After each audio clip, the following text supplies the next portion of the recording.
Thank you, gentlemen. Thank you. Again. You can stand up. There always has to be a slightly formal part for such an important event as this. I think first of all, you probably should get a special stamp on your certificate. Kristen, can you arrange this really quickly for the snow pioneers? Those of you who made your way through the snowstorm to come to this final dinner, we're delighted. And I think it's very indicative that so many of you made it, but the faculty members didn't. Does this mean that Harvard faculty members are really soft? Lee and I were just talking about, he introduced me to the term muscular Christianity in school, so maybe we need a little bit more of that self-discipline.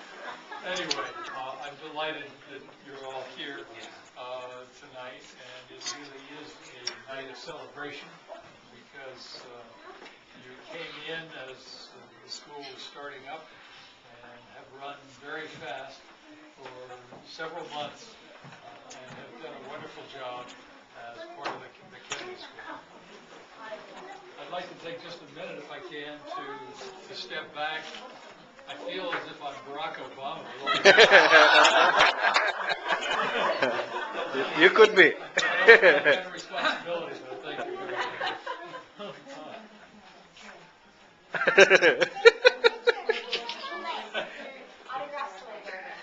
That's right.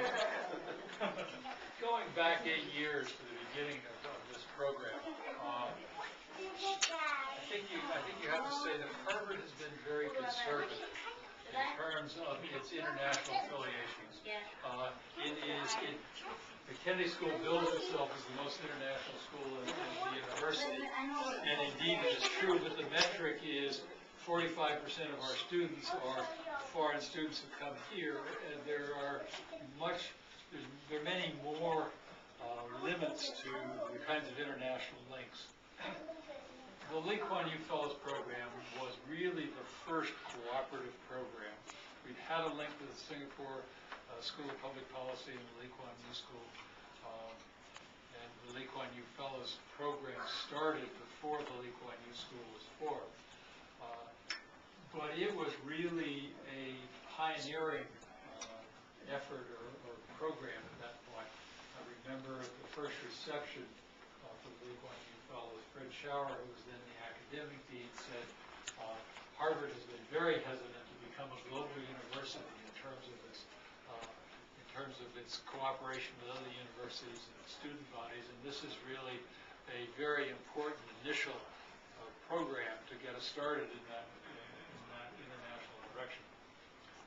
Again, just to make the point in another sense, I heard somebody say recently, the London School of Economics is an international school based in London. The Kennedy School of Government is an American school with lots of international students based in Cambridge, Massachusetts. Anyway, so the Lee Kuan Yew Fellows Program has played a very important role in expanding the perspectives, if you will, of the school, both in terms of the student body. And many of you have been in classes with Americans or Westerners and have contributed to their education by what you brought to these classes. But it has been a very important program from our point of view, speaking as a Harvard faculty member. And we thank you for that. Just 2 years ago, the Lee Kuan Yew School decided that they could, in fact, afford to let you come for a full semester as opposed to half a semester. That was a great step forward, something we had wanted on this end, and which the students had wanted. But as I said to someone, the Lee Kuan Yew School used to say to us, well, we're afraid we will lose our identity if they stay there for a full semester. When you go back, please assure them that you still realize that you're part of the Lee Kuan Yew School. Don't tell them you're from the Kennedy School. But the expansion of the program to a full semester is a major step forward. And we're delighted, partly because it gives us the opportunity to know you better. And you've been a terrific class. A number of people, a number of faculty members who are not here, who very specifically asked me to extend their apologies, particularly Ken Winston and Mary Jo Baines, but others as well. You have been a wonderful class. We have enjoyed getting to know you. You have performed well in the classroom, and it's been a great pleasure to have you here. As I was thinking about tonight, I was also thinking a bit about what I said a year ago to the Fellows Program. Some of the things were similar, not all of them. But then I began to think how much has changed since a year ago, and how our world has changed. So that last year's group thought it was going back into a fairly predictable environment, employment situations, government structures.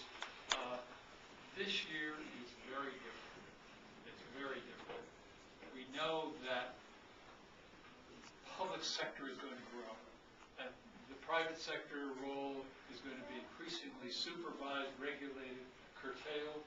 The public sector is going to do that supervision and regulation. But a new balance must be found, a balance that allows the private sector to deploy its capacities and to make its contributions to development, but a private sector that is also carefully watched to be sure that it is staying within the bounds of legalities and that it is contributing to public welfare as well. We don't know what that means yet. We know it means that the public sector is going to be growing. We know it means there are going to be many challenges. You are going to find yourself, when you get off the plane back in your home country, in a different environment. It won't look totally different. You won't think you got off of the wrong country. It'll look fairly similar in one sense, but the more you immerse yourself back into your country, the more you're going to find things have changed, and there are real requirements and needs for people who will step forward, for people who have the capacity for leadership, who have entrepreneurial skills, who can take risks, to step in where there's a need and help create new structures, new ways of thinking, new understandings about how governance in our world works, so that you have a tremendous opportunity and a tremendous requirement.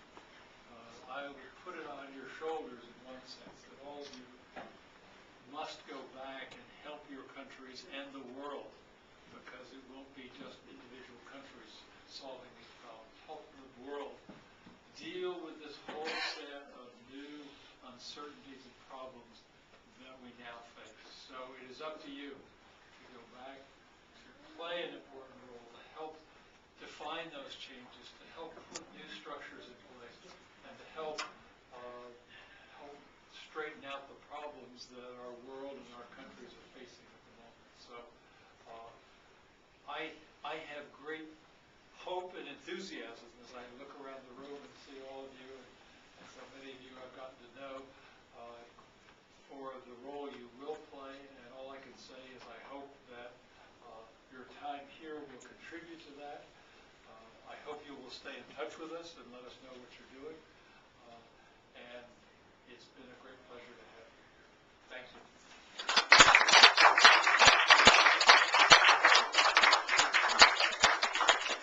Everybody needs a piece of paper to prove